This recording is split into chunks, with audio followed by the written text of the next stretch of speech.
साथीहरू, हिजो प्रधानमन्त्रीले संसदमा दिएको अभिव्यक्तिप्रति मेरो पनि असहमति चाहिँ छ। तर असहमति हुनु फरक पाटो हो।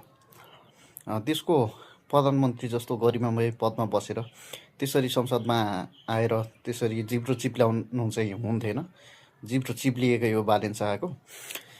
विभिन्न ठाउँमा सीमा समस्याहरू चाहिँ छन्, सीमा विवादहरू चाहिँ छन्। कुनै ठाउँमा अब नेपालतिर परेको भूमि भारतले भन्दा नि भारतीय जनताहरूले हडपेका छन् भने कुनै ठाउँमा भारततिर परेको जमिन नेपालले के भन्छ भोगचलन गर्दै आएको छ। त्यो हुनुमा हाम्रा वर्षैपिछे बर्खामा धार परिवर्तन गर्ने नदीहरूले पनि ती कुराहरूमा असर गरेको छ।